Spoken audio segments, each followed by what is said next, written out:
Dr. André Weinert, Bom, bem-vindo mais uma vez, mais nosso uma nutrólogo, sempre com a gente se derrete, né? Essa criançada deixa a gente assim, com o cabelo em pé muitas vezes, e não é fácil. Nem um pouco. Mas são umas descobertas tão incríveis a cada fase, que a gente fala, meu Deus, vamos dar uma atenção para esta fase, tal descoberta, e eu acho muito legal, principalmente as crianças que se interessam pela comunicação, eu fico muito feliz em poder ceder esse espaço. E é legal que parece que não é a gente que ensina, somos nós que ensinamos eles, né? Eles ensinam mais a gente do que nós a eles. Não né? tenho dúvida. Não tem dúvida. Todo dia. Todo dia tem uma surpresa.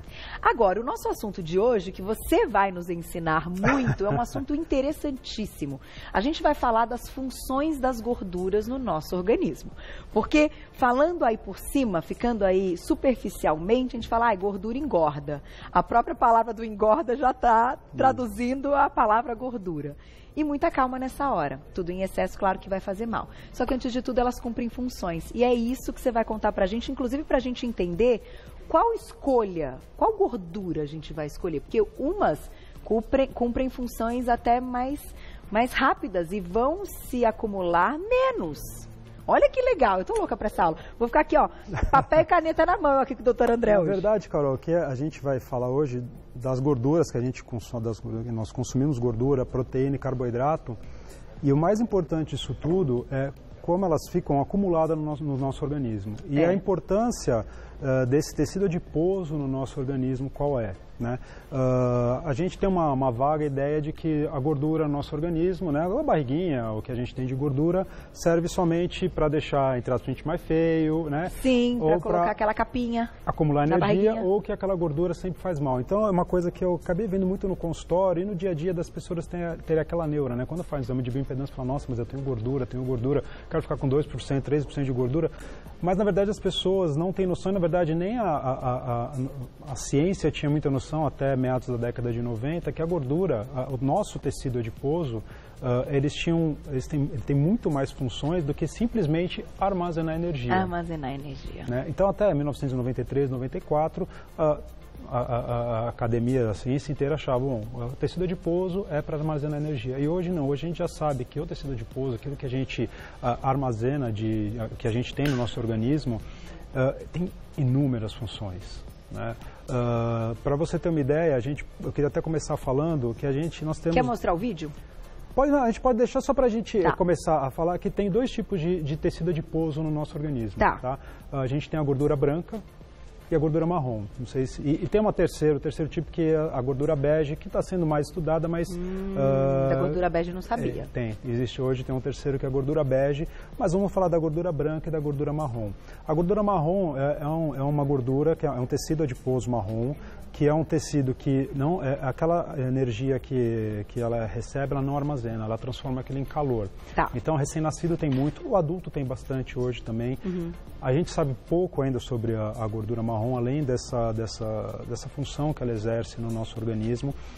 Para você ter uma ideia, um recém-nascido tem cerca de 50 até 200 gramas de gordura marrom no corpo, e um adulto também de 100 a 200 gramas. Só que você pega um recém-nascido e um adulto, então, proporcionalmente, o recém-nascido tem muito mais. E por que o recém-nascido tem muito mais? Porque esse tipo de gordura é uma gordura que gera calor.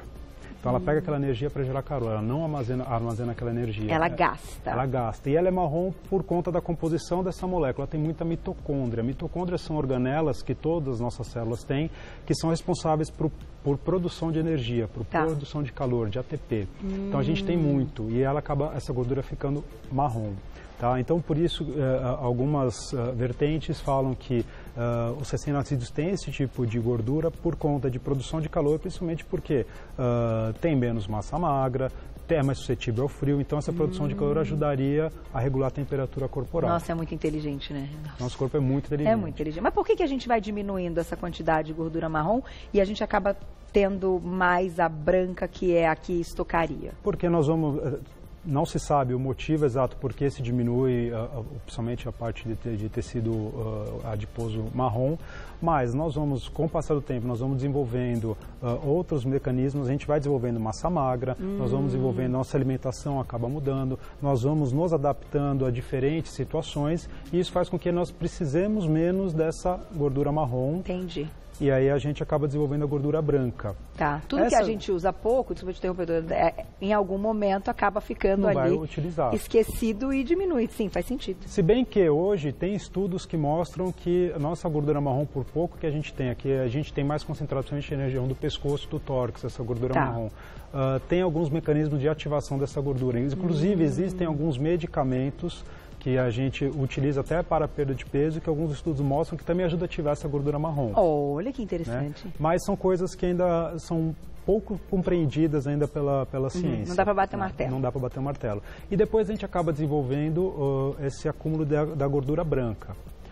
Esse acúmulo de gordura branca que teoricamente deveria corresponder nos homens entre 15% e 18% do peso corporal e nas mulheres de 17% a 20%, que é aquela famosa, estou com tantos por cento de gordura do meu peso. Entendi, é isso. É isso, até porque a gordura marrom ela tem tão pouquinho, é 0,05%. Então essa gordura, mas é a gordura da barriga, a gordura visceral, não importa. É a gordura corporal. Então, por exemplo, se você olhar, por exemplo, a carne, essa gordura que está na carne, essa capa, é a gordura branca que a gente tem, a gordura que está colocada aqui ali na carne. Essa é a gordura branca, é a gordura que a gente tem, não importa a localização dela, ela tem várias distribuições, se é subcutânea, se é visceral, mas é o tecido adiposo. Branco. Certo. E esse tecido adiposo branco, essa gordura, que é aquela que a gente sempre achou, se quiser até colocar o vídeo agora... Vamos colocar nosso vídeo legal, então, tá no ponto. Que é o que a gente sempre achou que a gente tem a noção de que faz mal.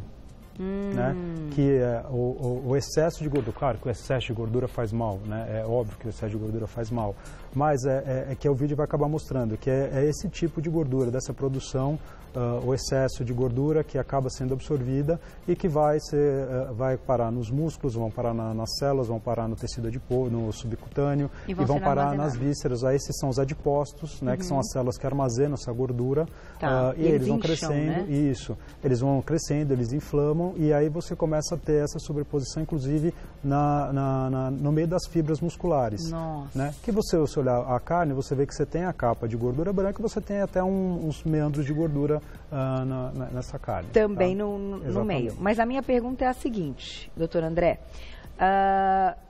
Entendemos a questão da gordura e até que hoje vocês colocam como orientação que as pessoas façam a bioimpedância, porque não basta um emagrecimento que você vai perder líquido e vai perder massa muscular. Você tem que ter uma perda efetiva de gordura.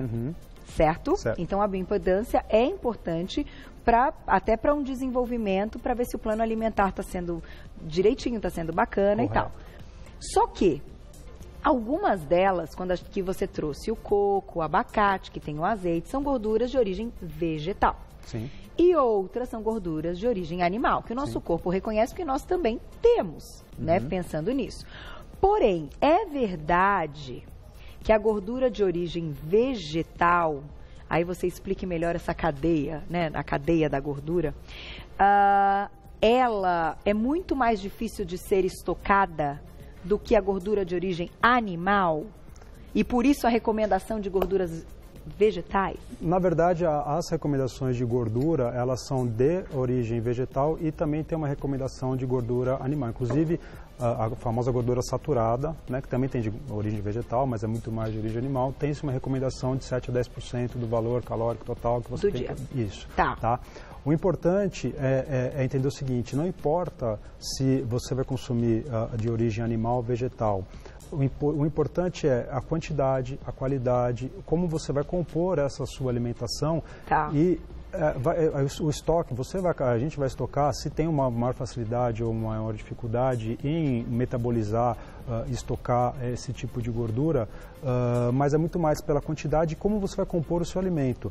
Então, você vai ter muito mais facilidade de estocar a gordura se você consumir em excesso, seja ela animal ou seja ela vegetal. Você vai ter muito mais facilidade em estocar essa gordura como fonte de energia se você consumir muito carboidrato simples junto. Por quê? Aí que volta, porque esse tecido adiposo, essa nossa gordura, os adipócitos, a gordura ela é armazenada em forma de triglicerídeos. E os triglicerídeos eles são compostos por ácidos graxos, que são as gorduras que a gente come.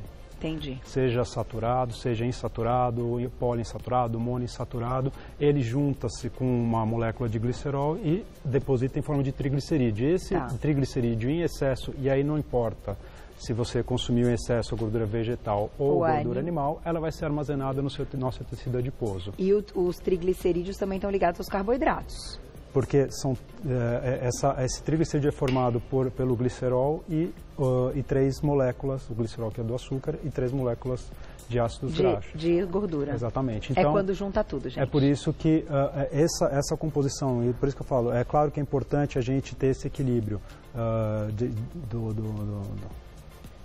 de comer a gordura, de comer o carboidrato, de comer a proteína, porque tudo em excesso, a forma que essa energia vai ser armazenada vai se transformar em gordura. Mesmo a proteína em excesso, bioquimicamente, ela vai ser armazenada em forma de gordura. Tudo vai ser armazenado. Quando sobra... É armazenado em forma de gordura. A gente tem uma forma de armazenar glicogênio. É uma forma de armazenar que a gente armazena no fígado e armazena nos músculos, tá? E aí sim, por que a gente acaba? Nós, na verdade, geneticamente nós somos muito acumuladores. A gente sempre precisou caçar, a gente sempre foi atrás de alimento, passava tempos e tempos em jejum e depois com o desenvolvimento do dia a dia, a gente teve uma facilidade em pegar esse alimento, então o nosso organismo entendeu, né? Evolutivamente, que a gente consegue guardar hoje com muito mais facilidade. Sem gastar. Sem gastar. Então, hoje, qualquer coisa que você consuma em excesso, esse tecido adiposo ele vai armazenar em forma de triglicerídeos e vai ficar... E por isso que a gente hoje acumula-se muito mais a gordura branca e pensava-se até 20 anos atrás, mais ou menos, que essa gordura servia para isso e ponto, para mais nada. E depois de um certo tempo, desde a década de 1990, começou a descobrir que o nosso tecido adiposo, que é a nossa gordura, e por isso que é importante fazer a bioimpedância, e por isso que é importante que todo mundo entenda que a gente precisa ter gordura no nosso organismo, porque esse tecido, o tecido adiposo branco, ele libera algumas substâncias que a gente chama de adipocinas, que são proteínas que têm as pró-inflamatórias e as anti-inflamatórias, que auxiliam o nosso metabolismo. Uma das primeiras que foram descobertas foi a leptina. Já ouviu falar de leptina? Leptina que é o hormônio que a gente fala que é o hormônio da saciedade. É ligado então à gordura? Ele é produzido na gordura. Ele é produzido na nossa gordura. Puxa. Então, o nosso tecido adiposo produz a leptina. Então, e aí entra num paradoxo, que são discussões que a gente pode até depois conversar. Que interessante, doutor Então, André. Teoricamente, quanto mais gordura você tiver, mais leptina você produz, por isso, mais... É verdade, leptina é hormônio. É hormônio da saciedade. Tudo que tem de hormônio é ligado à gordura. Então, teoricamente, o obeso tem mais produção de leptina, mas aí você fala, mas o obeso ele come mais. Mas aí o obeso entra numa outra que ele tem uma resistência à ação da leptina. Então, meio paradoxal, mas já existem casos, são raros, de obesos por falta de produção do hormônio. Quando você trata com leptina, a pessoa emagrece, mas é muito difícil. Entendi, que daí seria uma doença específica. Seria uma doença. Mas que interessante. Exatamente. Ela produz outras substâncias chamadas adiponectinas. Que são as adiponectinas. Elas estão ligadas à resistência insulínica. A gente sabe que um dos maiores guardadores, uma das maiores substâncias que ajudam a guardar a gordura é o excesso de insulina. A adiponectina trabalha diretamente com a resistência insulínica. Puxa então, vida. esses pacientes, as adiponectinas são produzidas também no nosso tecido adiposo. Então é importante que a gente sabe hoje que pacientes bariátricos hoje começam a perder gordura, tem um aumento dessas adiponectinas, diminui a resistência insulínica. Então está uma coisa ligada à outra. Que interessante. Então assim, até a gente tem uma imagem para mostrar. Vamos colocar uma fotinha que você separou. Pode colocar só para a gente mostrar, para entender que a gordura não serve só para armazenar. Ela gira em torno de tudo isso. Ela vai mexer no seu apetite, que eu acabei de falar da leptina, no metabolismo energético, ela vai mexer na resistência insulínica, ela vai mexer na imunidade, na inflamação. Por quê? Existem outras adipocinas que são pró-inflamatórias, que elas liberam, elas pioram essa inflamação. Então, por exemplo, interleucina 6, fator de necrose tumoral. Então, são pacientes que quando estão internados, pacientes que estão pacientes oncológicos, por isso que muitas vezes aumenta o risco de câncer, porque aumenta a produção dessas proteínas que sinalizam o aumento do risco de câncer. Mas a minha dúvida é o seguinte: se o excesso é prejudicial por diversas questões, porque viram as doenças metabólicas e problemas cardiovasculares, quanto é o ideal? A gente pode dizer que isso é individual de cada um? Na verdade, ou hoje vocês pregam um mínimo e um máximo? Existe uma média que se faz, né? O que eu falei no começo, um homem mais ou menos de 15, 18, 19 até 20%, a mulher de 16, 17 até 22, mas depende da idade, depende de um monte de fatores, de atividade, etc. Como também o excesso faz mal e a falta faz mal. A falta faz mal. Né? Quando você ouve falar de, por exemplo, pacientes anoréxicas, a primeira coisa que você vê na paciente anoréxica... Suspende a menstruação, né? Por quê? Porque os hormônios são esteroides. Os hormônios também vêm da gordura. Então, déficit de gordura vai ter um déficit hormonal. Excesso de gordura, pelo outro lado, por exemplo, o paciente obeso, a gente ouve falar do cortisol, da testosterona. A gordura, ela é muito ruim em excesso, porque se a gente pegar na parte hormonal, ela adora transformar o hormônio masculino, a testosterona, em estradiol. Ela adora transformar a cortisona em cortisol. Então, o excesso de gordura atrapalha o caminho dos hormônios e a falta de gordura atrapalha a produção de hormônio. Gente, é uma aula de equilíbrio, né? De bom senso em tudo. E entender que o tecido adiposo, na verdade, ele é um órgão endócrino, ele não é só para armazenar energia. Então, acho que a mensagem que mais queria passar, que eu achei que seria legal, é assim, vamos nem no excesso e também tomar cuidado, porque hoje, com essa coisa do fitness, que eu acho legal, de ultrapassar os limites do bom senso, também não é legal. Né? Porque a falta...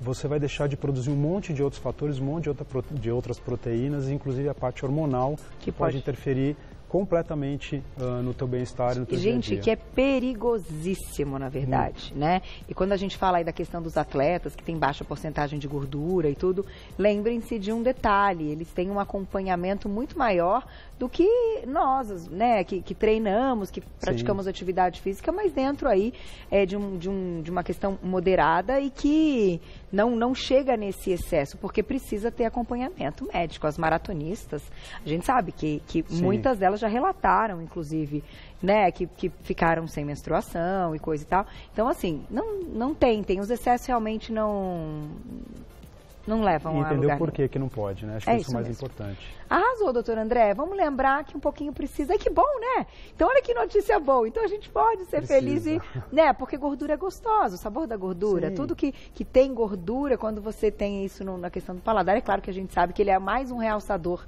do paladar, dos sabores. Então, tem ali também essa questão. Mas conte sempre com o seu médico. Faça sempre os exames e siga as orientações para você. Né? Lembrem-se disso. Agora, a combinação de muita gordura saturada e muito carboidrato refinado, aí não é legal. Excesso de gordura ruim. Obrigada, doutor André. Vou deixar aqui o seu contato. Quem quiser saber mais, vai lá para segui-lo. Lá no Insta, no @AndréNutrólogo, tudo junto, @AndréNutrólogo no Facebook também. Tem o telefone de contato da clínica, que é o 2638-2098, 2638-2098. Semana que vem ainda tem trabalho. Ainda tem, não. Ainda? Não vamos parar, não. Não vamos parar, não pode parar, não. Tudo de bom pra você e pra sua família. Um Natal maravilhoso, um ano novo lindo, junto com a gente ano que vem. Ótimo. Pra mais um ano, pra gente ajudar aí muita gente. Obrigada, viu? Carol.